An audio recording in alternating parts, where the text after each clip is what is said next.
조이팔 사건 워낙 유명하죠. 단군일의 최대 사기범으로 불리는 다단계 사기투자업체 회장 조희팔 씨. 7만여 명을 상대로 5조 원 넘는 범죄 규모. 금융 다단계 범죄를 저질렀습니다. 근데 조이팔 사건은 앞에 말씀드렸던 메이도프 사건보다 더 악랄한 사건이에요. 왜냐하면 메이도프는 그나마 대상들이 좀 금융회사들이 많았어요. 근데 조이팔은 말 그대로 서민의 등을 친 그것도 수많은 피해. 우리나라에서는 뭐 있을 수 없을 정도의 큰 피해를 냈던 사건인데 사건의 경위는 이렇습니다. 조이팔이 1957년생인데 어렸을 때는 좀 막노동이라고 하죠. 몸 쓰는 노동을 좀 많이 하던 사람인데 어느 순간 이런 사기에 눈을 떴다고 합니다.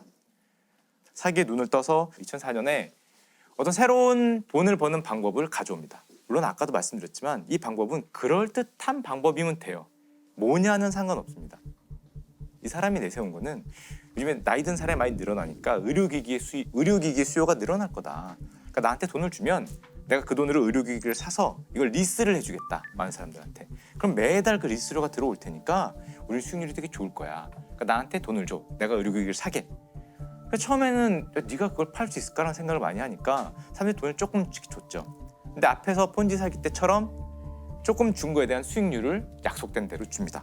이 조이팔이 약속했던 수익률이 8개월에 32% 이상의 수익률을 보장을 해줘요. 이렇게 하고 몇 달에 걸쳐서 사람들한테 실제로 투자한 사람들 돈을 줍니다. 수익률이 엄청 좋잖아요. 그러니까 입소문이 퍼져요. 입소문이 퍼져갖고 너도 나도 여기 투자를 하기 시작하고 조이팔이 법인을 세웁니다. 법인을 세우고 대리점 같은 걸 만들어요. 전국에다 대리점을 쫙 뿌려요. 그 의료기기를 파는. 가면은 의료기기가 전시도 돼 있어요. 네.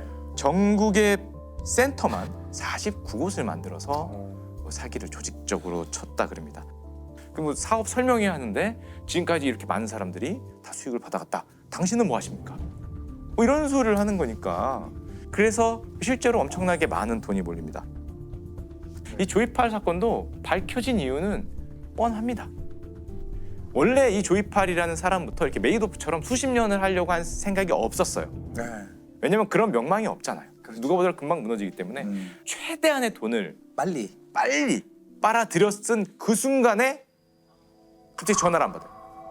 센터에 전화를 안 받고 뭐지? 가보니까 문이 닫혀 있어요. 회장이라는 조이팔 어디 갔어 했더니 행방불. 못 찾습니다.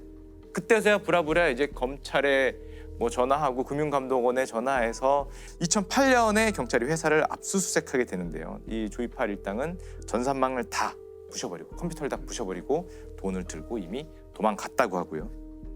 그래서 제가 알기에 이 조이팔 사건의 총 피해액이 지금 9조를 결국에는 넘어가게 되는데요. 이 재수사에서 밝혀진 피해자만 7만 명이라고 하니까 뭐 어마어마한 숫자죠. 정말 상상하기 힘든 피해자가 그냥 발생한. 우리나라 역대 최대 사기 사건인 거죠. 뭐 숫자로나 규모로나 뭐 믿기지 않는 숫자니까요. 엄청난 안타까운 사건이었다고 할 수 있습니다. 수조 원에 이르는 최대 피라미드 사기 사건이 났습니다. 처음엔 꼬박꼬박 배당금을 지급했으나 지난달부터 돈을 주지 않다가 이달 초 갑자기 업체 대표 등 운영자들이 돈을 챙겨 달아났습니다. 피해자들 가운데 상당수는 주부들로 다단계 판매의 특성상 대부분 주위 사람들을 끌어들인 것으로 알려졌습니다. 사장님 8천까지 더 하려면 많이 깔아놔가지고 진짜 집에 들어가기도 못해. 거기 우리 집 바닥에서 죽는다고. 그 같은 방식의 폰지 사기인가요? 조이팔도? 똑같죠. 뒷사람의 돈으로 앞사람만 이익을 얻고 뒷사람의 돈은 보장되지 않는 이런 비즈니스 모델을 당연히 사기. 범죄죠. 사기 범죄. 근데 더 안 좋은 게 2008년 12월에 이 조이팔이 중국으로 밀항을 합니다. 우리나라에 있으면 잡힐 거 하고 돈을 쓸 수가 없잖아요. 누구 다 얼굴을 아니까. 근데 밀항해도 잡아야 되지 않겠냐. 인터폴 같은 거를 통해서. 그렇죠. 워낙 피해가 크니까. 워낙 유명한 사건이니까 전 국민이 다 관심을 가졌는데 저 3년 뒤에 어떤 일이 이 동영상이 하나가 한국으로 들어옵니다. 그래서 2011년 12월 조 씨가 중국에서 심장마비로 사망했다. 라고 발표가 나죠. 발표가 나죠. 다단계 사기왕 조희팔 씨의 시신이 투명한 관 속에 놓여 있습니다. 경찰은 조 씨가 급성 심근경색으로 숨졌다고 밝혔습니다. 그 죽음을 두고 얘기가 많았어요. 예, 동영상이 오잖아요. 봐라 죽었다. 가장 먼저 든 의심은 화장 들어가는 사람을 왜 찍었고 굳이 얼굴 보이게 유리관으로 보란 말이야 하면서 이렇게 찍어갖고 가서 했다는 거. 또 뭐 사망 진단서에 뭐 중국 공안 뭐 도장이 안 맞았다, 사망 일자, 화장 일자가 안 맞았다 등등등등 많은 의혹이 나왔지만 결국에는 화장을 했기 때문에 사망으로 판정이 났던 사건이었죠. 뭐 이 조이팔 사건 때문에 실제로 뭐 가정이 파탄난 건 부지기수고 자살하시는 분도 뭐 많이 생겼다고 하고, 그래서 너무 피해가 크니까 그 검찰이 2014년에 조이팔 사건을 이제 재수사합니다. 전부 재수사를 해서 뭔가 큰 기대를 했는데 다시 한번 사망한 것이 맞다 이렇게 나오면서 2016년 6월 28일 날 조 씨가 사망했고 공소권 없음으로 처분을 내리면서 수사가 지금 종결됐죠. 희대 사기꾼 조희팔이 진짜 중국에서 사망한 걸로 검찰이 수사의 결론을 내렸습니다. 조 씨 가족들이 촬영한 이 영상에 대해 검찰은 위조 흔적이 없다고 밝혔습니다. 장례식 참석자들의 진술이 일치했다는 점과 함께 검찰이 조 씨가 사망한 것으로 결론 내린 근거입니다. 결국 조이팔의 죽음은 이제 명확히 밝혀지지 않았습니다. 다만 명확히 남은 거는 피해자들이 남아있죠.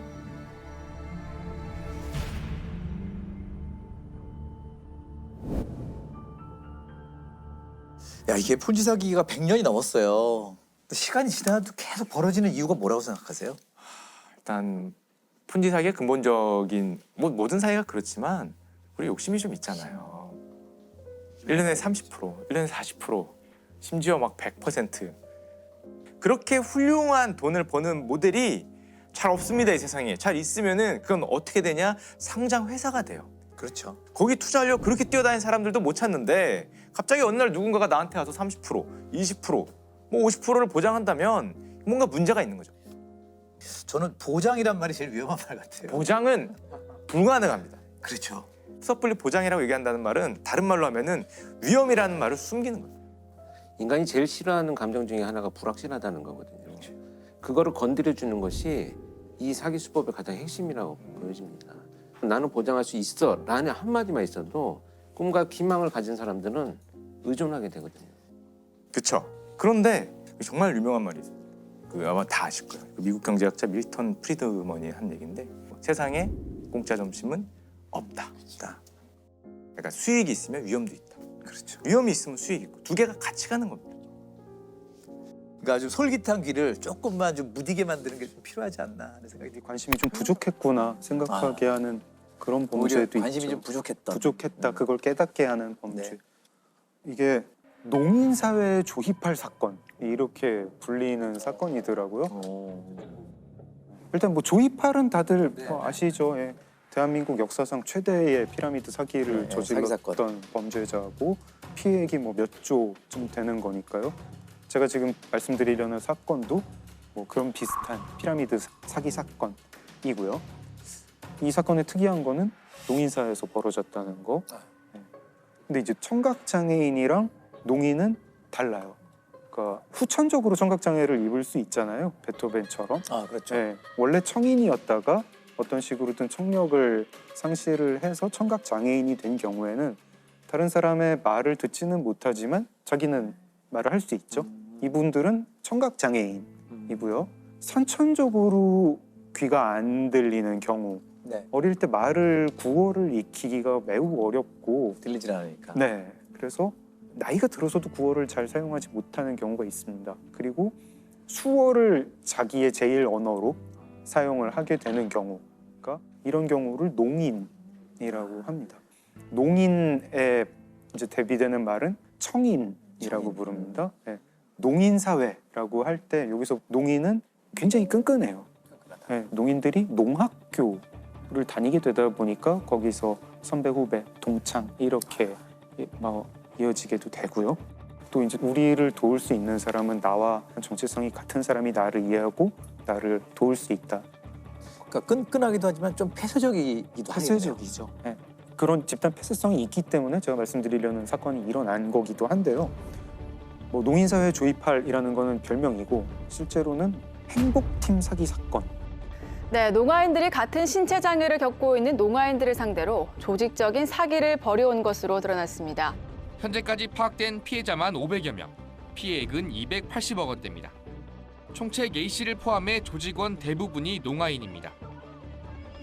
주범이 김모 씨라고 하는 자인데요. 이 사람도 농인이에요. 김 씨라고 부를게요. 김 씨는 같은 농인을 상대로 전부터 그 사기 조직을 운영을 하고 있었어요. 그때 동업자가 2사람이 더 있었고 그때 조직원은 한 7, 8명 뭐 이 정도. 그때는 투자 사기 조직 이름이 행복의 빛. 행복의 빛. 네, 행복의 빛이라고 불렀어요. 그러다가 동업자 중에 한 명이 다른 건으로 구속이 돼요. 구속이 되니까 이 김 씨가 이 행복의 빛을 조직을 재편을 해요. 행복팀으로 재편을 하고 그때부터 이 행복팀이 전국적으로 커지게 됩니다.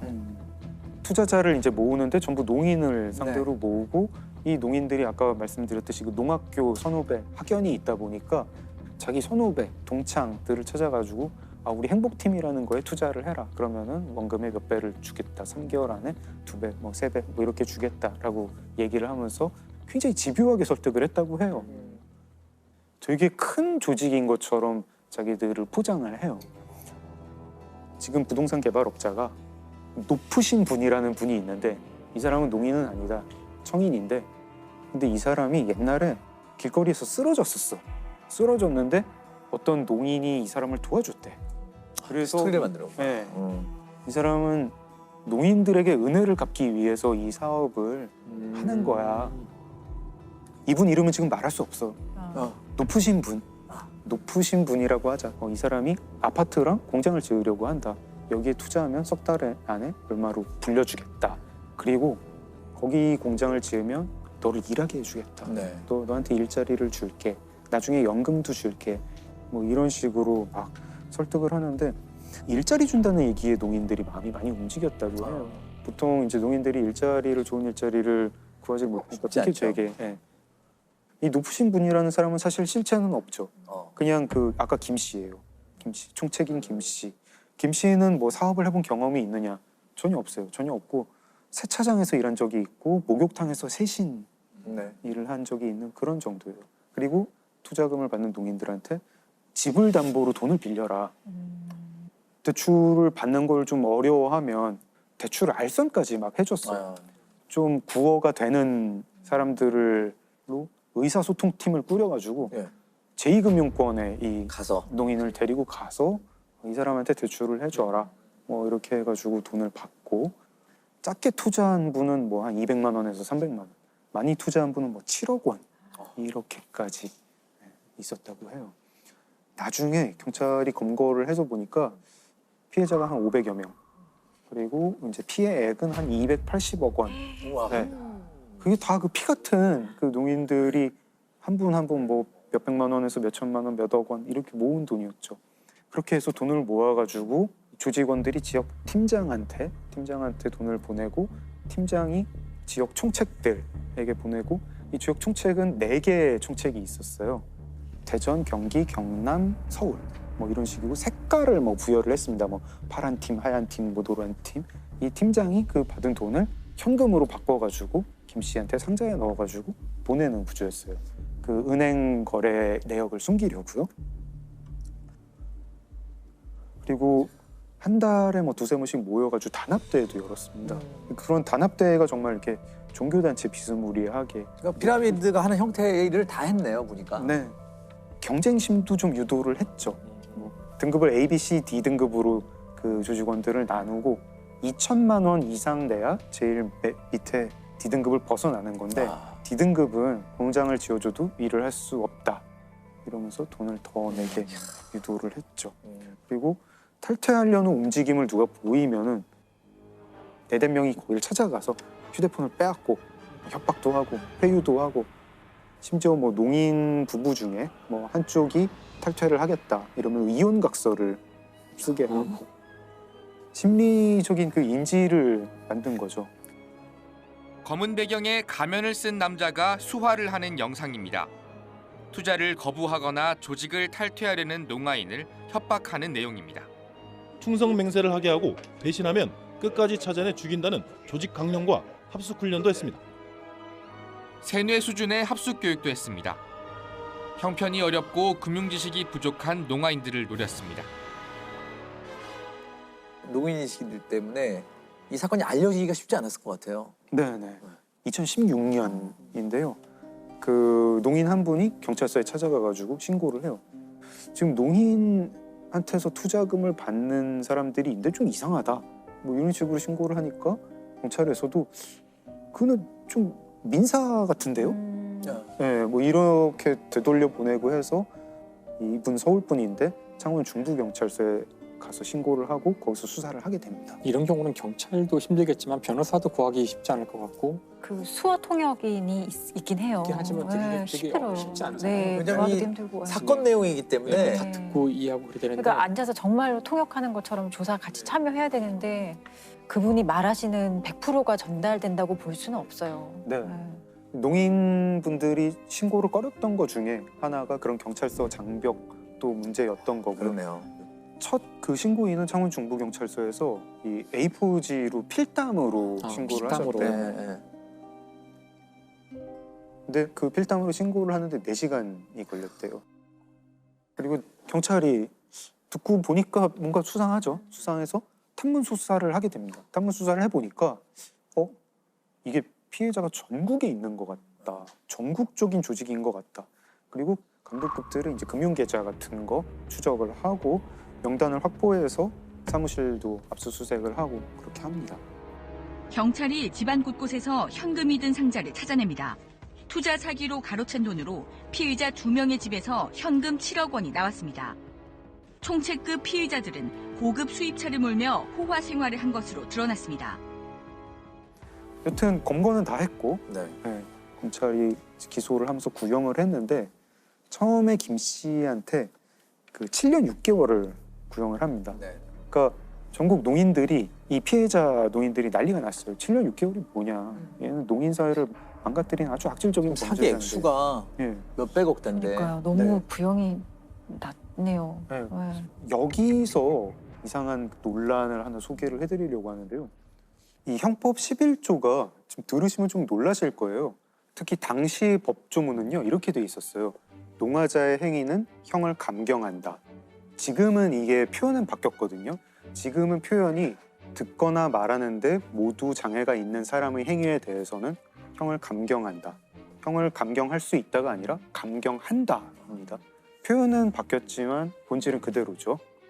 이런 것들을 감경하는 가장 큰 이유가 농화자들의 책임 능력이 일반 사람과 같지 않다고 보는 그 기저가 있는 거죠. 그래서 그 농인 피해자들이 시위를 하면서 이 감경 조항을 적용하지 마라.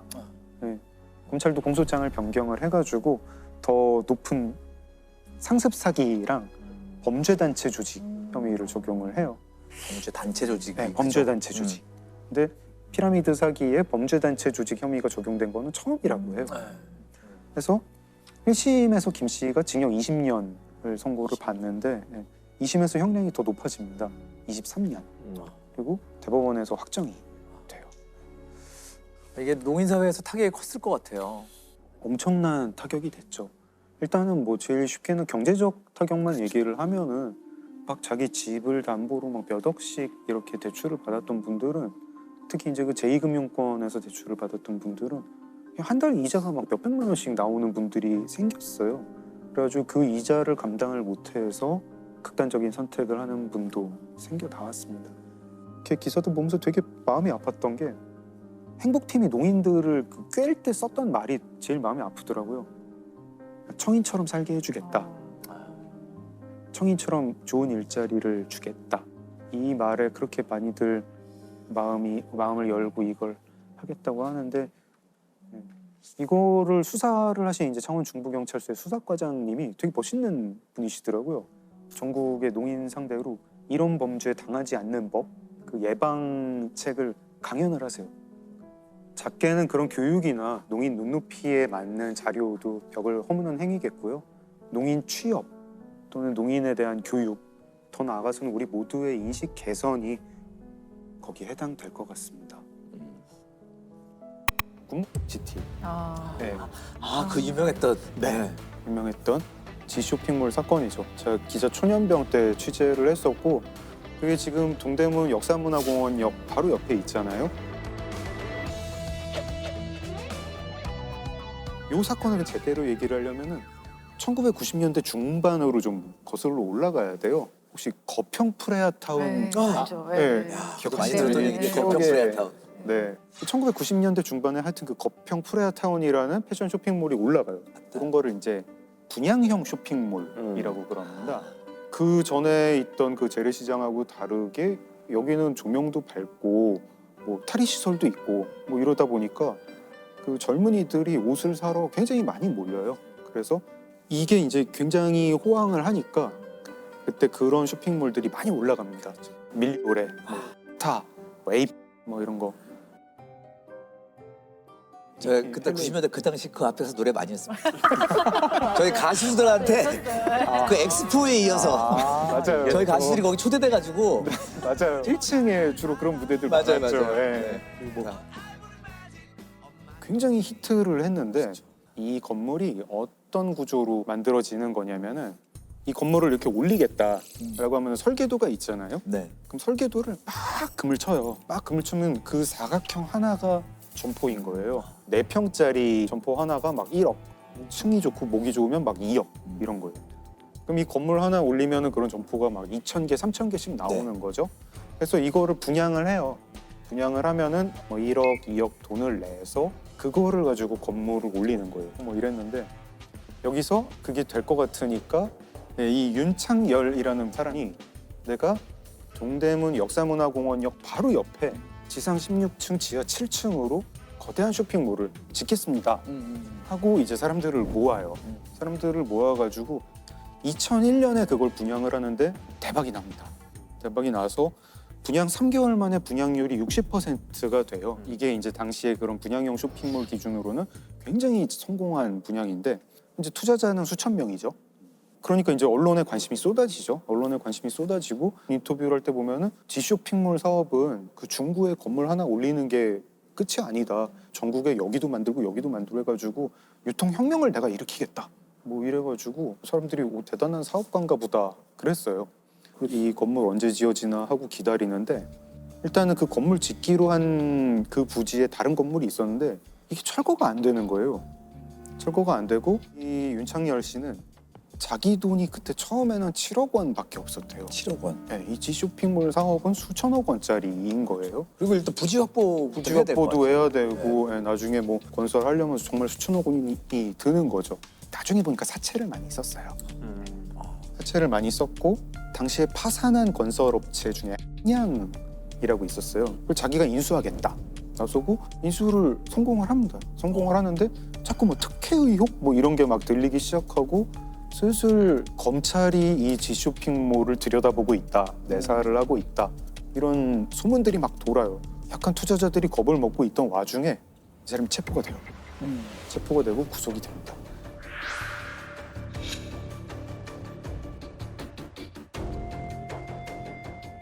검찰이 결국 수사 결과를 발표를 합니다. 보니까 윤창열 씨는 횡령해가지고 까먹은 돈도 많고 그리고 정관계에 로비를 해서 로비 자금으로 쓴 돈도 있고 총 분양 대금만 1조 원에 달하는 초대형 상가인 굿시티 건축 예정부지입니다. 이 회사 대표 윤창열 씨는 3,400억 원대의 분양금을 거둬들였습니다. 윤 씨는 이동 가운데 수백억 원을 횡령한 혐의로 검찰의 수배를 받아오다 어제 저녁 붙잡혔습니다. 검찰은 또 윤 씨가 지난해 말 2억 원의 정치 후원금을 낸 사실 외에 또 다른 돈을 건넨 정황을 포착하고 집중 조사하고 있습니다. 그런 돈을 가지고 아무것도 안 했어요. 땅도 안 산 거예요. 땅도 안 샀고 시공사도 선정이 안 됐고 건축 허가도 다 안 받았고 더 황당한 건 그건 불법이 아니더라고요. 아무것도 안 해도 아무것도 안 한 건 당시에는 아파트가 아니라 이런 그 상가용 건물들은 부지 확보 안 하고 분양해도 되는 거예요. 법이 그랬다. 법이 그랬어요. 세상에. 법이 그렇고 사실은 그렇게 짓는 게 관행이었어요. 윤창열 씨는 아무런 자금 조달 계획이나 능력도 없이 고의로 3,400여 명에게 3,700여 원을 가로챘다. 이것은 희대의 사기극이다. 네. 그래서 윤창열 씨는 결국은 대법원까지 가서 뭐 배임, 횡령, 사기 뭐 이런 혐의로 징역 10년을 선고를 받습니다. 그럼 이 사람 어떻게 이 투자한 분들 어떻게 해요? 그러니까. 이게 제일 문제죠. 그쵸. 제가 그때 이제 경찰 기자라 가지고 구속된 직후에 이 지쇼핑몰 사무실을 갔었거든요. 아수라장도 그런 아수라장이 없어요. 전국에서 그 투자를 한 사람들이 몰려와가지고 이거 어떻게 되는 거냐 막 항의도 하고 문의도 하고 진짜 그 사람들 같이 가면 이제 너무 충격을 받아가지고 건강 해쳐가지고 돌아가신 분이 30명이 넘고 이혼한 부부도 10쌍이 넘었다고 해요.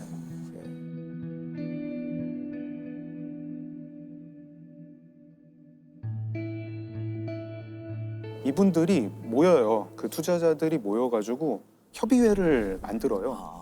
그 투자자분들이 생각하기에 우리가 이걸 그냥 이어받아가지고 하자. 살리자. 그 지쇼핑몰은 부도가 났는데 하던 거를 우리가 이어받아가지고 우리가 하자. 그럼 이 사업은 된다. 정말 눈물의 사업 추진을 하세요. 이분들은 그 지쇼핑몰에 있던 컴퓨터를 자기들이 가져가셔서 프로그래머를 고용을 해가지고 이거를 복원을 해서 거기에 있던 자료 같은 걸로 로비를 어떻게 한 것 같다 이런 거 정황들 많이 밝혀내시고 그래서 결국 짓습니까? 지어요. 2008년에 다 지어요. 다 짓는데 투자자가 한 2,000명이 그 앞에 모여 있는데 다 눈물바다. 그렇겠다. 엉엉 울면서. 회사 대표의 자금 횡령으로 건설 무산 위기에 놓여서 계약자 3,000명이 돈을 날릴 위기에 처했던 동대문 굿시티가 부도 사태 5년 5개월 만에 오늘 문을 엽니다. 피해자들은 계약자 협의회를 만들어 법정 관리를 신청했고 법원이 요구했던 1,700억 원을 모아 법정 관리 인가를 받아 건물을 다시 지을 수 있었습니다.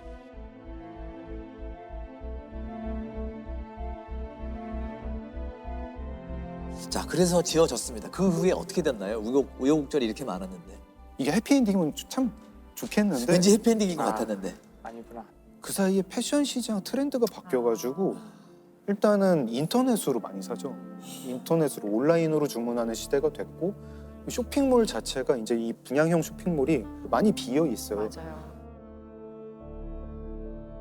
이게 더 기가 막힌 게 그런 분양형 쇼핑몰들을 그럼 뭐 리모델링을 하거나 뭐 재건축을 해가지고 바꿔야 될 것 같잖아요. 근데 그것도 못 해요.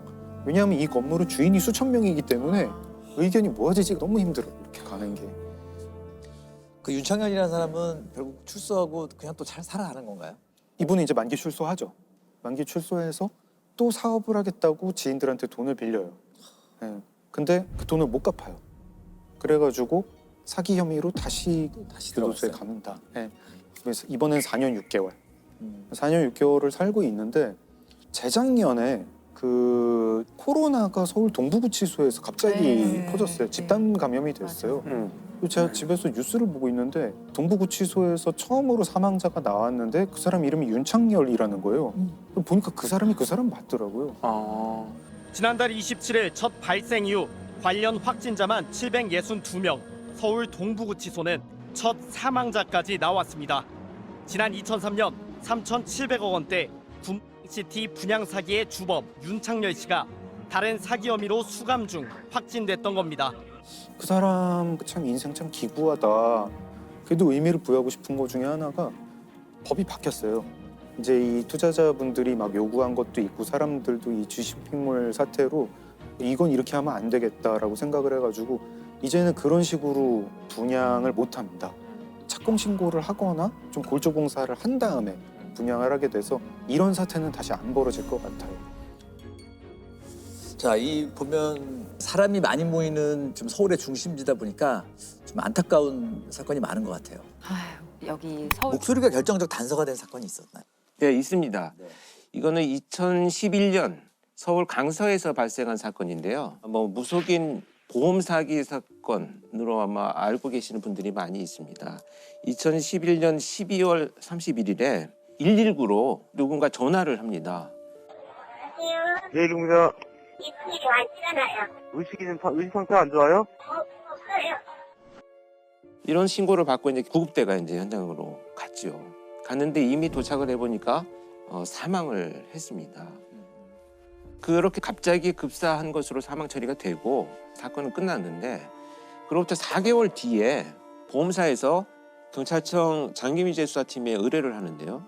한 분이 돌아가셨는데 사망하기 한 2달 전에 정말 거액의 보험에 가입을 했다. 무려 33억 원을 지급을 했다는 거예요. 수사가 개시가 됐는데 점차 이제 의심스러운 정황들을 찾아냅니다.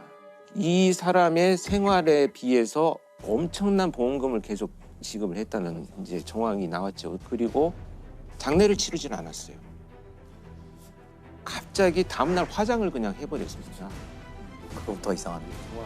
더 결정적인 것은 이 보험금 수령액이 부모님으로 되어 있었는데 네. 딸이 사망한 것을 모르고 있었는 거예요. 그러니까 이 돈은 이 언니만 알고 있는 상황이 된 거죠. 그러니까 이제 굉장히 유력한 용의자가 됐죠. 그래서 이제 잠복도 하고 또 미행도 하고 이제 추적 수사를 막 합니다.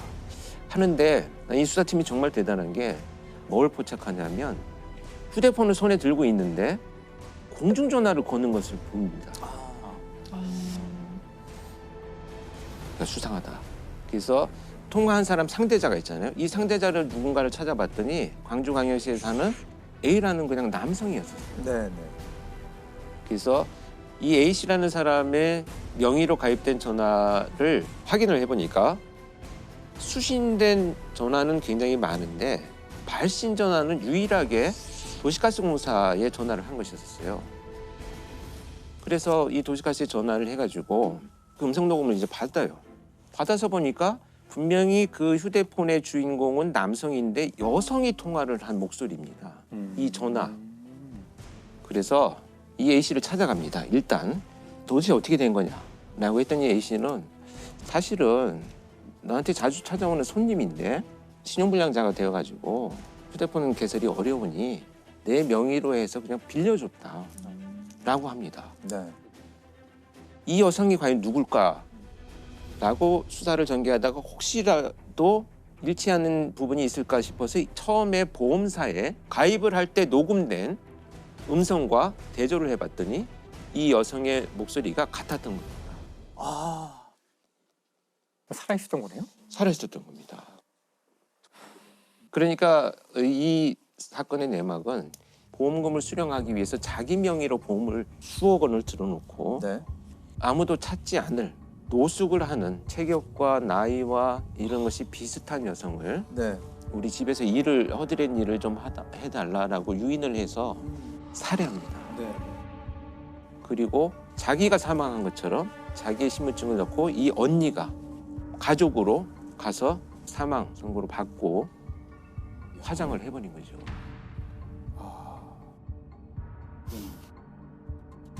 경찰이 이 아파트에서 붙잡은 여성은 지난해 12월 사망한 것으로 신고된 무속인 44살 안모 씨. 안 씨는 부동산에 투자했다가 큰 손해를 입자 보험 사기를 모의했습니다. 무슨 영화 같은 있네요. 결국 형량은 어떻게 됐나요? 보험 사기나 이런 것들로 7년을 선고받습니다. 여성을 유인한 것은 인정을 합니다. 그리고 범행을 저질렀다라고 하는 것까지는 정황상으로 인정을 하는데 살인이 인정이 안 됐죠 아마?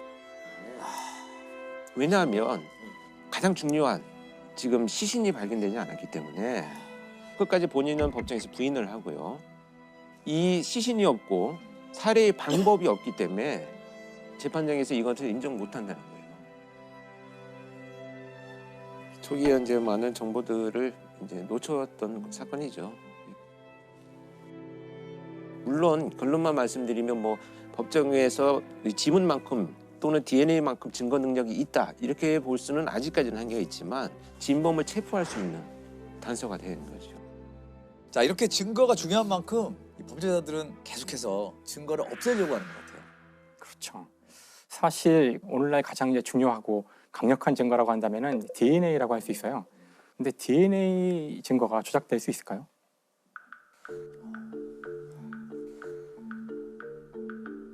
샘플 바꿔치기는 가끔 있죠. 그렇죠. 그렇게는 할 수 있겠죠. 네. 조사하는 과정에서 DNA 자체가 조작된다는 거는 직접 용의자로부터 추출한 DNA가 조작될 수 있을까? 그거 어려운 문제인데. 1992년 캐나다에 존 슈니버거라는 의사가 있었어요. 이 의사가 그 23살의 캔디스라는 그 여성을 치료하는 과정에서 미다졸람이라는 약을 보통 저희가 그 수면 내시경 같은 것 때 쓰는 일종의 수면제인데요. 기억 억제제. 그렇죠. 그거 투여하고 이제 시술을 했는데 그 나중에 그 캔디스가 분명 기억이 나진 않는데 뭔가 성폭행을 당한 것 같은 거예요. 뭔가 이게 그래서 이제 나중에 끝나고서 이제 그거를 신고를 하죠. 신고를 하고 이 의사가 지금 이제 분명히 그 범행을 저지른 것 같으니까 속옷에서 나온 정액과 혈액도 추출해서 바로 이제 DNA 검사를 해봤는데 일치하지 않은 거예요. 그러니까 아닌 거죠. 아닌 거예요. DNA가 일치하지 않으면 아닌 거죠. 근데 이 캔디스는 아무리 생각해봐도 이게 자기는 분명히 성폭행을 당한 것 같은 거예요. 그래서 계속 이제 고민을 하다가 1년 후에 다시 재검사를 요청을 해요. 그래서 이 의사는 다시 검사를 받고 DNA를 이제 비교를 했지만 여전히 일치하지 않아요. 그러니까 경찰 입장에서는 이 여성이 좀 과하게 반응을 하는 건 아닐까. 이거 뭐 DNA가 틀릴 수는 없으니까. 근데 이제 이 캔디스는 자신의 그 느낌에 확신을 갖고 이제 사설 탐정을 고용을 해서 이 슈니버거라는 의사의 차량에 침투를 해서 립밤을 가져와요. 그래서 립밤에서 자신이 직접 DNA를 추출해서 한번 검사를 해보자. 그래서 대조해봤더니 이제는 일치한 거예요. 이제는. 하지만 그 잘 아시겠지만 두 분은 이제 이런 식으로 나온 DNA는 그 실제로 증거 능력이 없죠. 증거 능력이 없어요. 이건 그 가서 이제 훔쳐온 거잖아요. 그래서 이제 일단 이게 일치했기 때문에 다시 조사, 3차 조사죠. 3차 이제 검사를 하게 되는데 3차 검사 때에는 혈액의 양이 충분치도 않고 뭔가 좀 혈액이 좀 이렇게 상태가 좋지 않아서 그 판정할 수 없는 상황이었대요. 그래서 그냥 그걸로 흐지부지 그냥 끝나버려요. 상황이. 그러니까 이제 이걸로 그냥 그 묻혀버릴 수 있는 사건이었는데 그 사건이 있은 지 한 5년 정도 지난 다음에 이 의사가 그 리사라는 여성이랑 이제 결혼을 하거든요. 근데 그 리사는 사실 재혼을 한 거예요. 그래서 자신의 그 아이가 있는데 그 아이가 15살 여자아이인데 남편이 수면제, 약 같은 거를 투여한 다음에 그 아이를 이제 성폭행을 한 거를 알게 돼요. 그래서 이거 신고를 하게 되죠. 그러니까 이제 다시 DNA 조사가 이루어지고 역시 그 정액이랑 다 비교해야 되니까. 근데 전에 이런 사건들이 있었잖아요. 그래서 이번에는 철저하게 이 사람의 각 부분에서 혈액도 채취를 하고 입안에 구강 상피세포랑 뭐 머리카락이랑 다 해봤더니 이 사건의 범인이 맞고 예전에 있었던 그 사건하고도 DNA가 일치한 거예요.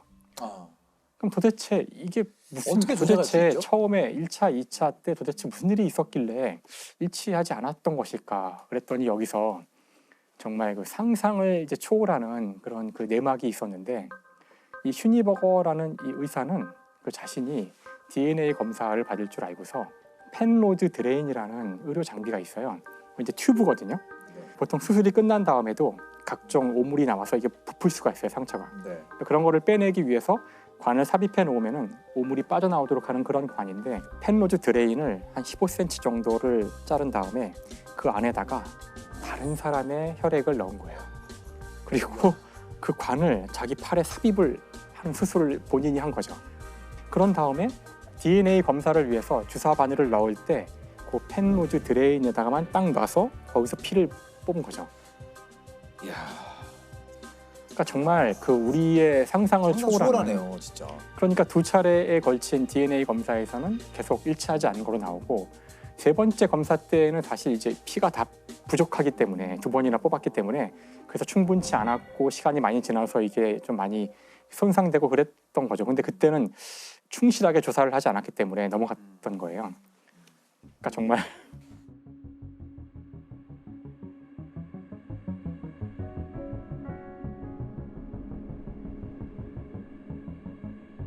It's a little strange in that, you know, like the blood doesn't look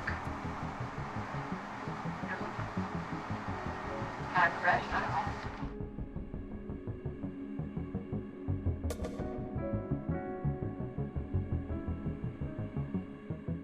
이팔 말고 이팔로 뽑을게요 이러면은 바로 걸리는 거 아닌가요? 그러니까 사실은 그러니까 피를 뽑을 때에도 정확하게 그 뽑는 사람이 했으면 되는데 그 당시 상황을 보면 이 사람이 의사니까 의사기 때문에 뭐 이렇게 해야 된다 이렇게 하고 의사의 지시대로 그 정확한 그 위치에서 피를 뽑은 것이 이제 문제였던 거죠. 근데 결국 슈니버거는 이걸로 이제 6년형을 이제 선고받고 이제 징역형을 살게 되는데 전문 지식을 이용해서 교묘하게 살인을 저지르는. 그렇죠. 이런 유형의 전문가들 범죄들이 100% 실패합니다. 왜 실패하느냐면 이게 범죄 심리 프로파일링 용어로 X팩터라고 하거든요. 이 unexpected factor, 전혀 예기치 못한 요소가 있을 수밖에 없다. 왜? 인간은 신이 아니니까. 이 의사도 바로 그 부분, 자기가 추가적으로 의붓딸에게 행한 범죄가 아내에게 그렇게 적발당하리란 예상을 못했을 테고요. 그 다음에 3차, 4차 계속 이어서 혈액을 추출할 수밖에 없는 상황이 되리라고는 예측을 못했겠죠. 이런 X팩터는 자기가 예측을 못한 겁니다. 이게 법의학이 망자만을 위한 분석만 하는 게 아니고 산 사람을 위해서 여러 가지 교훈을 남겨주는 학문이에요. 그렇네요. 반대로 보험금을 노린 범죄도 많이 그건도 있으시죠. 참 저도 참 답답하고 지금도 돌이켜보면 이제 과연 아찔한 사건인데요. 2006년도쯤에 피해자가 아버지예요. 아버지가 이제 조수석에 타고 아들이 운전하고 운전자의 어머니가 탑승하고 차량이 갑니다. SUV 차가. 근데 교차로에서 좌회전하면서 이미 정차돼 있던 소나타를 충격을 해요. 주도를. 그러고 나서 조수석에 탔던 이 망인만 가서 보니까 이미 사망한 상태예요. 크리스마스 밤에 교통사고로 한 50대 공무원이 숨졌는데요. 일가족이 타고 있던 SUV 차량이 신호대기 중이던 승용차를 들이받았습니다. 이 사고로 SUV 차량 조수석에 타고 있던 공무원 54살 김모 씨가 그 자리에서 숨졌습니다. 가족들은 가장인 김 씨가 교통사고로 숨졌다고 진술했고 서둘러 시신을 화장했습니다. 가족이 탑승한 상태에서 조수석에 탄 사람만 돌아가셨잖아요. 당연히 응급실 인턴쌤은 교통사고로 인한 사망, 의심할 여지가 없이 사망진단서 띄어졌죠. 그런데 사고 처리반은 우리 공 교수님 아시겠지만 사고 처리용 사진을 찍는 거예요. 첨부해야 돼 사진. 그 사진을 몇 장을 찍고 사망진단서는 발부됐고 사고 처리라는 것은 인정이 돼 있으니까 당연히 끝났죠. 근데 이게 이제 교통사고인데 문제는 장례 연락을 안 했어요. 부고를. 직장에도 연락하지 않고 또 형제들한테도 연락하지 않고 근데 아무한테도 연락하지 않고 장례를 치러버려요. 파장을 해버렸어요. 그러고 나니까 이게 좀 이상한데 가족들은 수사를 요청을 해도 시신도 없고 사진만 있고 그러니까 이게 자꾸 안 풀리던 사건이 있었어요. 그리고 또 수사를 계속 진행하다 보니까 참 독특한 게 밝혀져요. 정차돼 있던 차 있었죠. 피해 차량. 그 운전자가 망인의 부인과 내연관이에요. 그 사람은 자백을 합니다. 실은 내가 이렇게 해서 서 있으면 어디에 몇 시에 돼 있으면 와서 이렇게 해서 교통사고 보상금 2001년도부터 한 14개 정도 들어놨거든요. 14개. 7억여 원 정도 수령을 하는데 내가 좀 나누겠다라고 내가 그때 나왔다. 이렇게 자백을 합니다. 근데 어떻게 죽였는지 난 모른다. 그건 들은 바가 없다. 그래서 법정에서 밝힐 수가 없죠. 그래서 결국 보험 사기로만 1심에서는 정리가 돼요. 아들은 보험금 수령하자마자 외국으로 갔어요.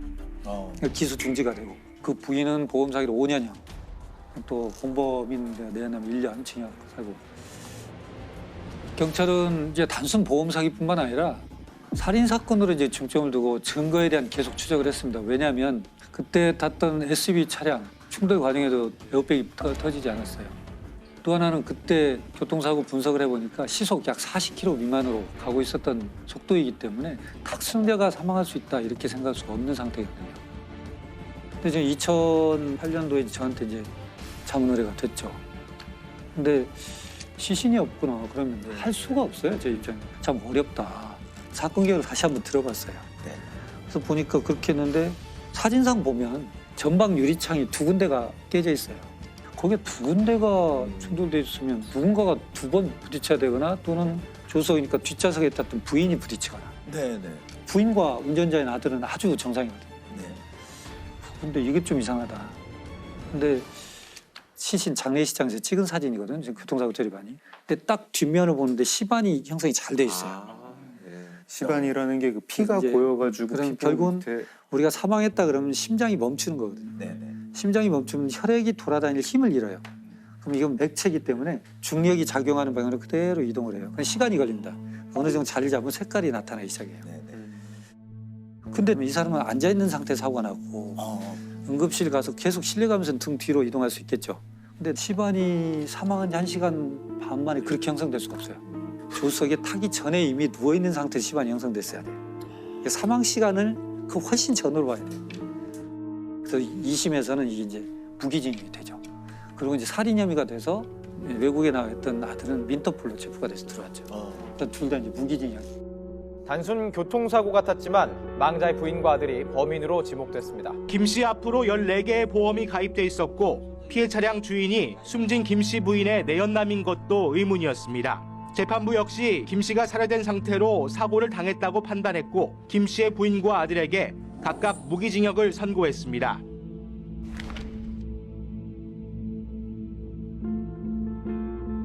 이게 만약에 등 사진을 안 찍었으면 영영 몰랐던 거네요. 오히려 장례를 정상적으로 좀 치렀으면 묻힐 뻔했던 거네요. 이분들의 좀 성급한 마음이 꼬리를 잡히게 된. 근데 그게 문제예요. 지금 우리나라가 뭐 OECD 국가 뭐 10위 안에 들어있고 그러지만 근데 출생과 국적 취득은 굉장히 까다롭습니다. 근데 사망에 대한 것은 굉장히 허술해요. 다시 말씀드려서 원래는 장례를 치르기 위해서는 의사가 사망 진단서를 띄워주고 이 사망 진단서를 가지고 동사무소에 가서 국가한테 사망 등록을 해야 돼요. 국가가 사망 등록을 받으면서 이상 여부가 없으면 장례 허가증을 줘야 돼요. 이걸 가지고 장례를 치러야 돼요. 화장 매장 허가증을 가지고. 근데 우리나라는 사망 등록이 그렇게 안 돼 있어요. 장례를 다 치르고 사망을 한 날로부터 한 달 이내에 동사무소 가서 신고하면 되거든요. 그러니까 뭐 필터링이 없는 거예요. 볼 수 있죠. 근데 또 중요한 건 사망 진단서가 없어도 돼요. 인후 보증이라고 두 사람의 보증만 있으면 사망 등록이 또 가능합니다. 인후 보증이라는 게 그 버두자 쓰는 그냥 가족도 아니고 그냥 지인이 와가지고 해주면 된다. 죽음에 대해서 객관적 검증의 제도가 필요하다는 거예요. 네, 벌어진 그런 아주 좀 대표적인 사건 하나 소개를 해드릴게요. 범인 일당은 이제 남매예요. 남매. 네, 남매고 그래서 여동생이 소셜 미디어로 회색 클럽을 해가지고 모아요. 그래서 이분들이 뭘 사겠다라고 하면은 주문을 보내면은 오빠가 그거를 중국에서 기술자를 데리고 만드는 거예요. 만들어가지고 한국으로 보내고 쓰고. 그러니까 가짜라고 얘기하고 파는 거죠. 얘기하고 팔았는데 소위 말하는 뭐 특 S급 정말 진품 같은 가짜를 파는 거고 아니 이분들이 판 가짜가 가짜 가격이 1,300만 원이에요. 가방인데. 가짜가? 네. H 이런 거군요. 그렇죠. 예. 정가는 얼마길래? 정가 1억 1,000만 원. 이 고객들은 일단 뭐 대학 교수, 의사 이런 분들입니다. 가격 때문에 뭐 그 사신 분도 계시지만 그 1억 1,000만 원짜리 가방 같은 거는 주문을 해도 쉽게 못 산다면서요. 대기 기간도 굉장히 길고 그래서 이분이 모은 그 회원이 2,300명이에요. 2,300명이고 그 중에 700명은 구매를 했어요. 그래서 이거를 이제 적발을 했는데 회원제 사이트에서 중국산 특 S급 가짜 명품을 팔아 34억 원의 수익을 챙긴 남매가 검거됐습니다. 붙잡힌 A씨 남매는 블로그와 밴드에 가짜 명품 사진을 올리는 방식으로 판매 사이트 회원을 2,000명 넘게 모았습니다. 가짜 명품 80억 원어치를 팔아 34억 원을 챙긴 A씨 남매는 포 등 외제차를 타며 호화로운 생활을 해온 것으로 드러났습니다.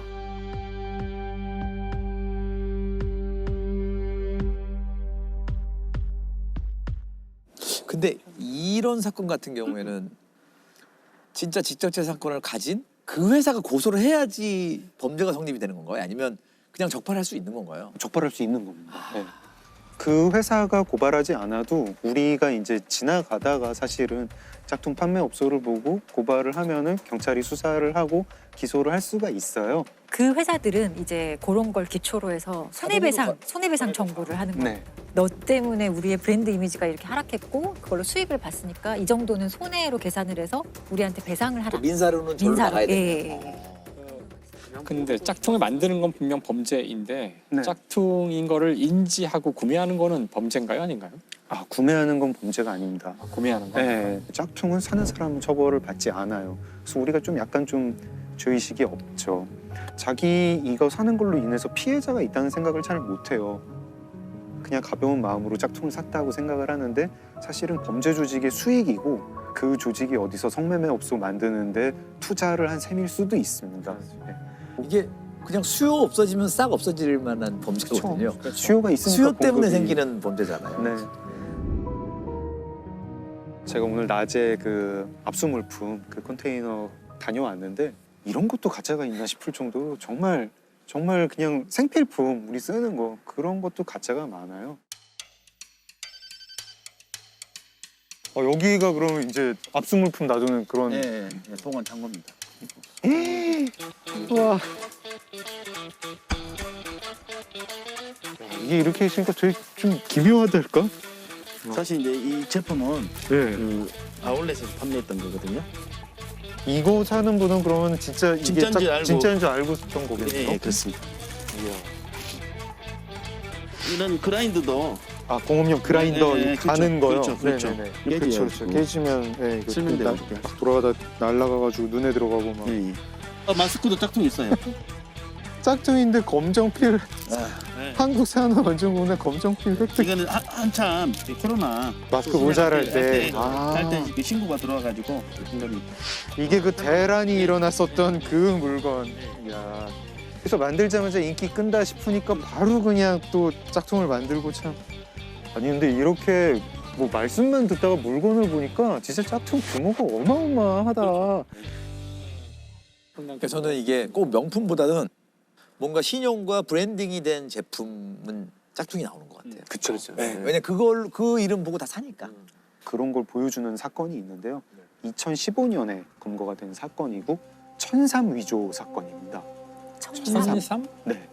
인삼 같은 거예요? 이게 이제 홍삼의 등급인데 최고급 홍삼을 따로 이제 천삼이라고 브랜딩을 해서 팔아요. 하는데 제가 어제 인터넷 쇼핑몰 가가지고 천삼 얼마인가 보니까 요만한 거 600g짜리 한 통이 300만 원이에요. 와. 중국 관광객들이 굉장히 좋아하고 이게 이제 짝퉁 판매업자, 짝퉁 제조업자 입장에서 보면은 이거 짝퉁 만들면 정말 큰 돈을 벌겠다 싶잖아요. 그러면은 중국의 이 짝퉁 제조업자들이 어떻게 하느냐 이런 경우에 어떻게 할까요? 어차피 상 봐가지고 모를 것 같고요. 일반인들은 그러니까 웬만한 전문가 아니면은 그 인증서라든가 이런 걸 도용해야 그렇죠. 뭐 아주 거를 이 짝퉁 조직이 어떻게 하냐면은 한국의 인삼 회사에서 그 인증서랑 포장지를 만드는 회사가 있잖아요. 그 회사 사장님을 포섭을 합니다. 포장지 만드는 기계랑 정품 인증서 만드는 기계를 한 대씩 더 만들어. 정품 인증서를 수만 장을 만들고 그 만드는 기계를 인천항에다가 배에다 실어요. 배에다 싣는데 그날이 일요일이었대요. 그리고 이제 이 판매 조직 입장에서는, 제조 조직 입장에서는 다 끝난 거잖아요. 내일 중국에 가서 기계 열심히 가동해가지고 포장지로 포장해서 팔 일만 남았다. 그렇게 생각을 하고 강원도에 별장에 가가지고 파티를 엽니다. 파티를 열고 내려오다가 특사경에 체포가 돼요. 피의자가 저기 출국하기 전에 뭐 자기들만의 그 파티를 한다고 거기 별장이 있는 곳에 우리 저희가 또 추적을 해가지고 일당을 검거한 사례인데요. 그 하루 정도만 늦었으면 아마 선적이 됐을 거예요. 중국으로 가는 배에 실리려 했는데 마치 딱 그 전날 영장이 나온 거예요. 지금 생각해 보면 그 포장지하고 증명서 이런 것이 나갔으면 상당히 그 업체는 큰 타격이 있었을 거라고 생각합니다. 보통 홍삼을 최상품인 천삼으로 둔갑시켜서 시가 650억 원 상당을 중국에 유통하려던 일당이 적발됐습니다. 이들은 가짜 천삼 위조에 필요한 인증서와 포장지, 포장용 기계 등을 중국으로 가져가기 위해 임시 보관해오다 특거청 특별사법경찰에 덜미를 잡혔습니다. 지금까지는 근데 뭐 이제 소비재였고 어떻게 보면 좀 뭐 귀엽다 뭐 이런 사건인데 짝퉁 때문에 안전에도 굉장히 위험을 많이 이렇게 입을 수 있는 약 같은 거? 먹는 약 같은 거. 이제 제일 큰 문제는 처방을 받았는데 가짜 약을 사게 되는 경우죠.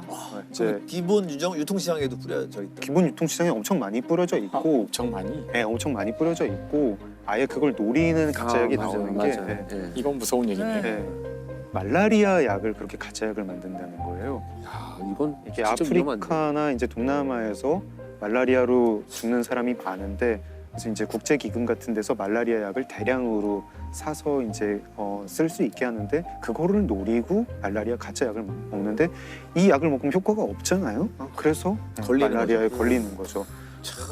아프리카에서 매년 10만 명이 넘는 인원이 중국이나 인도 등지에서 만든 가짜 약으로 인해 숨지고 있는 것으로 나타났습니다. 지난 2015년 저품질 말라리아 치료제 때문에 목숨을 잃은 5살 미만 영아만 12만 2천 명에 달했다고 밝혔습니다. 그러니까 이거는 아까 무슨 명품 짝퉁하고는 좀 차원이 다른 차원이 다른 거네. 아닌가요? 거의 살인범죄인데 이건 살인. 그렇죠. 살인범죄. 차원이 다른 거 하나 말씀드리겠습니다. 원전 부품 짝퉁사. 안 되는데. 네. 대재앙인데 이거. 대재앙이죠. 근데 그런 일이 한국에서 최근에 있었습니다. 이게 2011년부터 2013년까지 이제 뭐 원전 납품 비리라고 알려졌던 사건이고 심각한 부품이 짝퉁이 돼서 원전 6곳을 그렇게 이제 세운 그런 사건이에요. 원자력 발전소에 또 불량 부품이 사용된 것으로 확인돼 신고리 2호기와 신월성 1호기 가동이 중단됐습니다. 교체에만 넉 달 정도 걸려 당장 다음 달부터 시작될 전력난을 극복하기가 만만치 않습니다. 그때의 그 문제의 부품은 뭐냐면 제어용 케이블이라고 하는 케이블인데요. 원전에서 사고가 났을 때 안전 설비가 원전을 이제 차단하는 그런 설비가 있는데 그때 신호를 보내는 그런 케이블이에요. 굉장히 중요한 거. 사고가 났을 때 엄청난 거잖아요. 엄청나죠. 그게 가동을 네. 안 되거나 이러면. 네. 만약에 이 케이블이 제대로 작동하지 않았다. 그러면은 사고가 났을 때 방사성 물질을 차단하지 못할 수 있습니다. 완전히 어마어마한 일이 벌어지는 거죠. 사실 이런 케이블은 엄청난 압력에서도 가동이 돼야 되고 엄청난 온도에서도 가동이 돼야 되고 굉장히 이제 기술이 중요한 그런 케이블이니까 한국 민간 인증기관에 맡겨요. 그 한국 인증기관이 다시 캐나다에 있는 시험기관에 또 보내가지고 또 여러 가지 테스트를 하게 해요. 근데 캐나다에서 불합격 판정을 받아요. 이게 높은 온도에서 작동하지 않는다. 네. 불합격 판정을 받으니까 어떻게 하지 하다가 그냥 합격한 걸로 고치자. 위조를 하자. 가짜 그 짝퉁 부품을 이건 이제 진품이라고 할 수 없죠. 이걸 보냅니다. 그걸 위조를 한 사람이 누구였냐면 한국수력원자력의 간부 그리고 대기업 전선회사의 간부 그리고 이걸 인증해야 되는 인증기관 대표. 와, 그 다 이게 조직적인 범죄네요. 범죄죠. 원전 부품의 시험 성적서를 위조한 혐의로 기소된 업체 간부와 이에 가담한 검증업체 한수원 직원들에게 중형이 선고됐습니다. 원자력 발전소에 불량 케이블을 납품한 혐의로 기소된 전선 업무 고문에게 징역 12년의 중형을 선고했습니다. 피해액이 얼마나 됐나요? 피해 규모가 9조 원에서 12조 원 이렇게 엄청난 규모네. 네, 엄청난 규모죠. 9조에서 12조. 네. 그게 원전 세워야 되고 그 원전 이미 들어갔던 거 다 부숴가지고 교체해야 되고 원전 세운 동안에 더 비싼 에너지로 전기를 공급을 해야 되고 그렇죠. 우리나라 2013년에 전력 수급 위기가 한번 왔었는데 그 원인 중에 하나입니다. 네. 이게 이제 사건이 밝혀지게 되는 경위 중에 하나가 그거예요. 근데 후쿠시마 원전 사고가 나가지고 우리는 어떤가 하면서 감사를 했는데 협력업체들이 이제 제보를 합니다. 저 협력업체 이상하게 테스트를 빨리 받아. 부품 보증서를 이상하게 빨리 받아. 이런 걸로 제보를 해서 수사가 들어간 것도 있고 마지막에 이 전선 제어 케이블 건은 결국은 이제 내부 고발이었습니다. 내부 고발 아니면 이런 것도 힘들죠. 이거를 이 상태에서 잡았던 게 맞아요. 다행이라고 볼 수도 나중에 있고. 사고가 나서 네. 심지어 원인을 못 찾을 수도 있잖아요. 그럴 수 있죠. 그러면 네. 이거 어마어마한 사고가 나면 엄청난 거고. 그러니까 항상 이게 안전과 관련된 것에는 좀 과도할 만큼 주의를 기울여도 되는데 사실 거기에도 이제 우리가 항상 그 효율이나 빨리빨리 하는 원전에 대해서는 그 안전성 때문에 사람들이 걱정을 많이 하고 그걸 이제 우리가 믿고 계속 가동을 하도록 하려면은 그런 전 과정이 투명하게 언제나 유지가 돼야 되는데 사람들이 못 믿게 되면 결국은 할 수 없게 되는 거죠. 2019년 12월부터 2020년 7월까지 어떤 일이 있었냐면은 50대 B 씨라는 사람이 이 경찰관을 사칭해가지고 채팅 앱에 접속해가지고 10대 청소년 2명을 성폭행하고 또 이 불법 촬영하는 그런 혐의로 체포된 적이 있는데 경찰을 사칭해 미성년자들을 성폭행한 혐의로 재판에 넘겨진 53살 A씨에게 징역 8년을 선고했습니다. A씨는 채팅 애플리케이션으로 만난 10대 미성년자 2명을 상대로 협박한 뒤에 성폭행을 저지른 혐의를 받고 있습니다. 어떤 방식이었냐면 이제 채팅 앱에 접속을 해가지고 조건 만남을 하자 이렇게 제안을 해가지고 청소년들하고 만나면은 위조된 경찰 신분증이죠. 이거하고 테이저건 이런 것들을 보여주면서 내 경찰인데 함정수사처럼 그렇죠. 너 조건 만남 하려고 했지. 그래서 내 말 안 들으면 경찰서에 가야 돼. 이런 식으로 해가지고 징역 8년을 예, 받던 사건이 있었고 그리고 또 이렇게 또 경찰을 사칭한 범죄도 많았지만 국정원이나 청와대 같은 그렇죠. 이른바 우리가 이제 생각하는 고위 권력기관들 거기 사람들을 사칭하는 그런 범죄들도 꽤 컸어요. 대표적인 사건이 우리나라 초대 대통령이 이승만 대통령 시절에 1957년에 벌어진 사건이에요. 57년.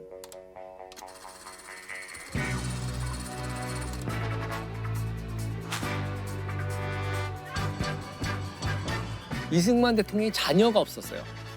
그러다 보니까 그 핏줄, 내 자식이 있었으면 좋겠다 이런 생각들이 있었는지 당시에 비서였기도 했고 당시 국회의원이었고 나중에 이제 부통령이 되는 이기붕 일가 이기붕 씨의 아들 이강석, 네, 이강석을 양자로 드리게 됩니다.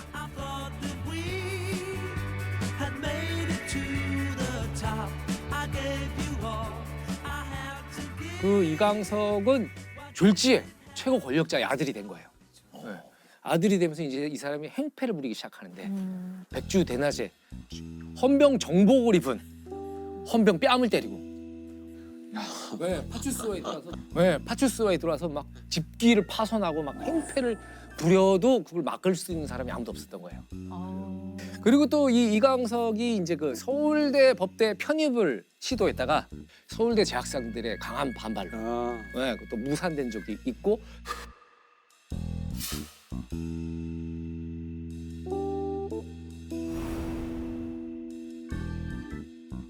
결국에는 육사에 들어가게 됐었다 그래요. 그때 당시에는 워낙 그 초법적인 권력을 등에 업었는데 생부인 이기붕이 또 어떤 그렇죠. 상징이었잖아요. 그렇죠. 이 이강석의 횡포가 날이 갈수록 심해질 무렵에 경상북도 일대에 이강석이 등장을 합니다. 요 57년도 요 해가 태풍으로 이 수해를 많이 우리나라가 입었던 그 해래요. 근데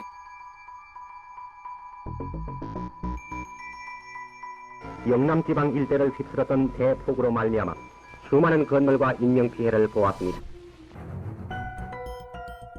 이때 이제 대통령의 아들인 이강석이 등장을 해서 우리 아버지의 분부를 받고 몰래 지방의 수해 피해를 조사하러 왔다. 뭐 이렇게 해서 이제 나타나게 되는데 이 이강석이 경북 일대를 돌아다니면서 지역에 있는 경찰서장들을 만나고 지역 유지들을 이제 만나게 되는데 이 사람들로부터 뜯어낸 금액이 50만 환. 50만 환인데 어느 정도냐? 당시 1만 원이면은 쌀 한 가마니를 살 수 있었대요. 그러니까 지금 한 가마니가 한 25만 원 정도 한다 그러니까 1,250만 원? 아니 근데 그때는 쌀 한 가마니의 가치가 쌀 한 가마니는 엄청 힘든 거였죠. 한 달 월급이었을 구하기가. 거예요? 맞아. 한 달 월급에 쌀 한 가마니. 이 이강석이 그 경북 일대를 이렇게 헤집고 돌아다녔는데 사실 이 이강석은 가짜 이강석이었던 거죠. 네, 가짜 이강석. 사칭한 거네요. 그렇죠, 그렇죠. 이 사람 누구냐? 당시 22세였던 강성병. 근데 이 사람이 원래는 이제 집안이 부유하게 살다가 이제 또 대학 입시 서울대 법대를 시험을 봤다가 또 떨어져요. 그리고 또 다른 대학을 봤다 떨어지고 가뜩이나 심란해 있던 차에 아버지 사업이 망해가지고 집안의 가세가 완전히 기울어 버려요. 그러면서 그때부터 이제 세상을 비관했다 그럽니다. 그러던 차에 어느 날 자기 주변 사람들이 야, 너 그거 봤어? 그 신문 좀 봐봐. 그 대통령의 양자가 된 이강석 사진이 신문에 이제 딱 뜬 거예요. 자기랑 너무 닮은 거야. 얘도 닮은 걸 이용했구나. 자기가 봐도 닮은 거예요. 자, 그때 당시의 사진을 이 사람이 실제 이강석. 좀 이 사람이 이제 강성병 씨. 비슷하네요. 얼굴이 비슷하죠. 눈매가 비슷하네요. 예, 얼굴이 비슷하죠. 그래서 이제 이 가짜 이강석이 경주 시내의 다방에 갔다가 우연히 경주 경찰서장을 보게 돼요. 그때 결심을 했다 그래요. 내가 한번 이강석으로 사칭해 볼까? 그리고 서장님이시죠. 그런데요. 저 대통령 양자인 이강석입니다. 난리 나지. 이 가짜 이강석이 내가 아버지의 특별 분부를 받고 지역 시찰을 하고 있는 중이다. 이러니까 이 경주 서장이 아이고 어떻게 이렇게 귀하신 몸이 여기까지 막 난리가 난 거야. 그래서 이제 이 경주 서장님이 경주 최고급 호텔에 모시고 관용차를 운전기사까지 딸려가지고 서장님이 직접 다니면서 불국사 관광을 시켜드립니다. 요것이 다부탑, 요것이 석가탑, 요것이 천마총. 예, 막 보여드리고 거기 있는 각종 기념품들 다 선물을 하고 심지어 불국사 앞에서 서장하고 기념 촬영까지. 대담하다. 대담하죠. 네. 대담하죠. 좀 이해가 되는 게 지금처럼 이렇게 막 일일생활권이 아니잖아요. 그렇죠. 진짜 먼 곳이잖아요. 하긴 경부고속도로도 지어지기 전이고. 어떻게 확인하겠어요, 진짜. 그렇죠. 예, 그리고 전화해가지고 뭐 맞아요? 뭐 이러기도 아니, 그러면 서울에 확인해 본다는 것 자체도 되게 신뢰되는 일일까 봐. 이 경찰서장 입장에서는 정말 로또에 맞은 것처럼 기회라고 생각했을 것 같아. 기회지. 얘가 이제 드디어 승진의 기회가 서울 가는구나.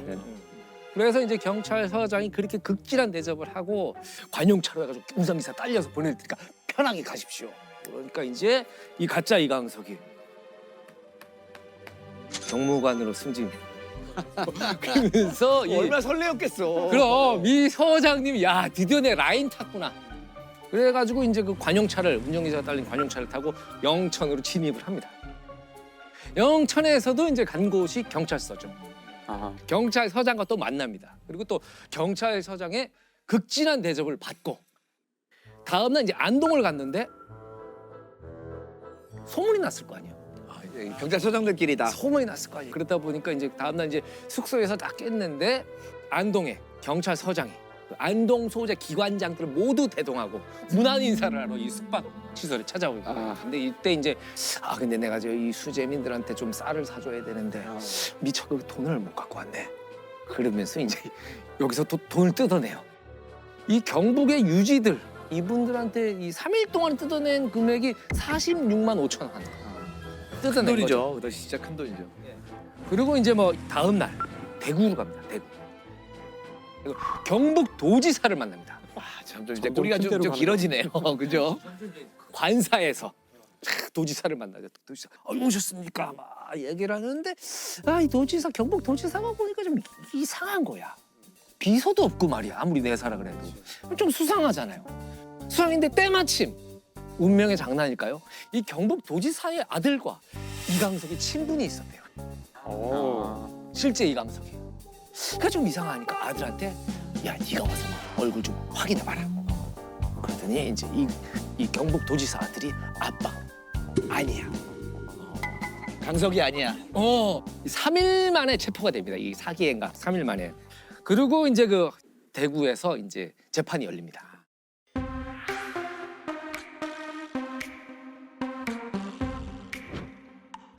당시에 그 1,000명이 넘는 방청객이 몰려 들어가지고 이 판사가 사람들한테 낑겨갖고 법복이 찢어지고 화재의 사건이네요. 대구 법원에 있던 재판정에 있었던 의자 반이 파손이 됐대요.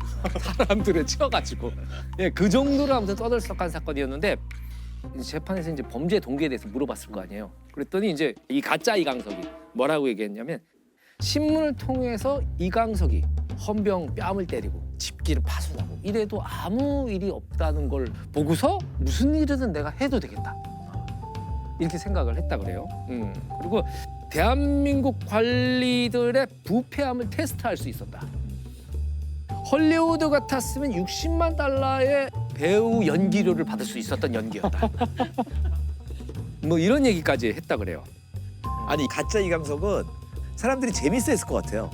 진짜 이강석에 대해서도 못마땅한 마음이 있고 뭐 그 서장이나 뭐 도지사에 대해서도 못마땅한 마음이 있었을 텐데 이때 당시에 이제 이 경주 서장이 얘기했던 귀하신 몸이 여기까지 나중에 관용어구처럼 된 거죠. 귀하신 몸이라는.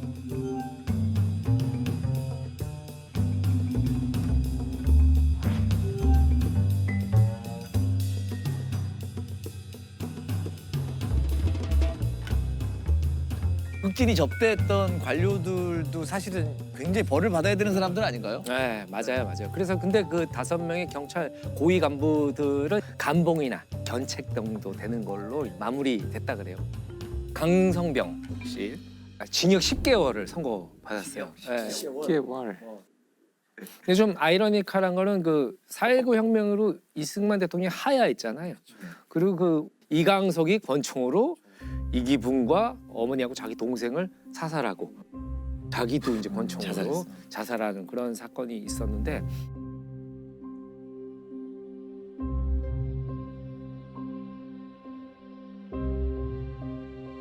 그로부터 얼마 후에 이 가짜 이강석도 극약을 마시고 세상을 그래요?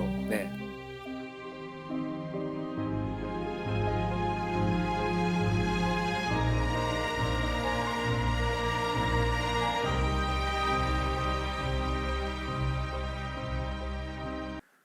자기 신분을 속이고 10년 이상 살아온 어떤 범죄자 이야기를 준비를 했습니다. 네. 사건은 안양시 안양동의 어느 호프집에서 벌어지는 사건이에요. 1997년 4월 11일 그때 28살짜리 어느 술 취한 남자 손님이 그 호프집에 있었는데 이 남자 술이 너무 많이 취했어요. 많이 취해가지고 행패를 부리니까 아주머니가 이제 좀 가라고, 정신 차리고 가라고 이렇게 얘기를 했는데 그 남자 손님이 그 순간 이제 확 정신이 미쳐서 그 호프집 주방에 있는 식칼을 들고 와서 아주머니를 마구 찌르고 그리고 도망을 가요. 처음에는 그렇게 어려운 사건인 것 같지가 않았어요. 그 현장에 뭐 맥주병이나 뭐 그런 칼 같은데 지문이 있고 그 남자가 쓰던 등산 스틱도 있었다고 해요. 지문이 있으니까 금방 잡겠지 하고 그 남자의 집을 찾아서 급습한 게 이틀 뒤였다고 합니다. 이틀 뒤에 남자는 거기 없어요. 사실은 남자는 그때 한국에도 없었어요. 벌써 이틀밖에 안 되는데? 네, 이 남자는 1991년에 미립국을 한 중국 동포였어요. 중국 동포였는데, 예, 한국에서 이제 전기 설비 공사를 하면서 돈을 벌었다고 해요. 이 남자는 사람을 그렇게 살해한 직후에 자기 집에 돌아가자마자 1시간 만에 짐을 챙겨가지고 인천으로 가요. 인천항에 이제 출입국 관리소가 있거든요. 거기 갑니다. 가서 죄송합니다. 제가 불법 체류자예요. 지금 아버지가 임종 직전이에요. 근데 중국 돌아가야겠어요. 이렇게 얘기를 해요. 그때 우리나라에 출국 명령 제도라는 게 있었어요. 불법 체류자가 와서 자기가 불법 체류자인 거를 고백을 하면은 과태료만 조금 매기고 보내주는 돌아가게 해줘요. 네. 어떻게 보면은 이 남자의 도피를 한국 정부가 도와주는 거예요. 그러네. 야, 근데 허망하게 빠져나갔네요. 허망하게 빠져나갔죠. 중국에서 뭐 이것저것 또 뭐 사업을 하면서 있었다는데 잘 안 됐나 봐요. 네네. 그래서 다시 미립국을 합니다. 또 미립국? 또 미립국을 해요. 원래 이 사람이 강모 씨인데 이모 씨라는 신분으로 미립국을 해요. 그리고 계속 자기 기술을 가지고 사업도 하고 직원도 10명 가까이 두고 잘 됐다고 해요. 잘 됐다고. 잘 됐는데 2011년에 한국 법무부가 잠깐 동안 어떤 제도를 시행을 해요. 재외동포 고충 해결. 불법 체류자가 자진 신고를 하면 외국인 등록을 해준다. 그래서 이 사람은 외국인 등록을 해서 이제 불법 체류가 아닌 그냥 한국 거주 중국 동포. 신분 세탁을 한 거네요. 신분 세탁을 한 거죠. 그리고 결혼도 하고. 진짜 허술했네요, 우리나라가 진짜. 허술했죠. 허술했고 이게 사실은 어떤 그 제도의 미비점이 몇 가지가 이제 이 사람이 악용을 한 건데 이게 이 사람이 이제 너무 안심을 했나 봐요. 어느 날 지인과 술을 마시다가 자랑을 한 거예요. 내가 옛날에 한국 사람을 죽인 적이 있다. 꼭 이런 일이 생긴다. 야, 내가 옛날에 사람 죽였다? 뭔 소리야. 허풍을 치고 있네. 그 순간에는 별 생각이 없었대요. 그런가 보다 했는데 이게 TV 프로그램에 나온 거예요. 1997년 안양 호프집 여주인 살해 사건. 이제 범죄를 다루는 TV 프로그램에 나온 거예요. 그래서 그 지인이 그걸 보다가 이게 그 사람이 해준 얘기랑 너무 비슷해서 경찰에 신고를 해요. 경찰에 신고를 해서 그 사람 중국에 아니고 지금 한국에 있는 것 같다고. 그래서 경찰이 그 신고를 받고 보니까 이게 좀 신빙성이 있는 것 같다 하고 수사에 착수를 합니다. 그 강모 씨라고 하는 사람의 어머니가 한국에 살고 있다는 건 알고 있었고 그 어머니의 전화 통화를 추적을 해보니까 계속 어떤 사람이랑 자주 통화를 해요. 누군데 이 어머니랑 자주 통화를 하지?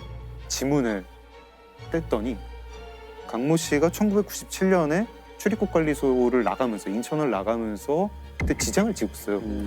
그 지장 지문이랑 같은 거예요. 그래서 체포를 했고 그럼 거의 20년 가까이 지난 거네요? 네, 19년이 지난 거죠. 그 살해 사건으로 97년에 살해를 했고 그 사람이 자랑을 한 게 2016년 5월이에요. 이제 강모 씨라고 해야 될지 이모 씨라고 해야 될지 이 범인은 자기 진짜 생일도 까먹고 그러고 살고 있었대요. 체포가 됐고 처벌 받았겠죠? 처벌 받았죠. 징역 13년형을 받았는데 살인을 저지른 강 씨가 국내에 있다는 제보를 받은 경찰은 지장을 역추적한 끝에 수원에 살던 강 씨를 건간 겁니다. 정말 죄송합니다. 죽을 죄를 냈습니다. 글쎄요. 근데 저는 이렇게까지 신분 세탁을 해서 대한민국에서 20년을 가족을 이루고 살았다는 굉장히 충격적이네요. 미국에는 가끔 이런 일들이 있잖아요. 뭐 그렇죠. 주만 벗어나서 네. 완전히 다른 사람으로 사는 경우. 우리 뭐 미국 드라마나 영화에서 흔히 나오는 반전이잖아요. 사실은 뭐 피해자인 줄 알았던 사람이 사실은 범인이었고 뭐 피해자 행세를 한다든가 이게 되게 이제 흔히 나오는 틀인데 한국에서 쓸 수가 없어요. 한국 범죄 소설 작가는 이걸 트릭을 쓸 수가 없는 게 주민등록제도 때문에 그렇습니다. 주민등록.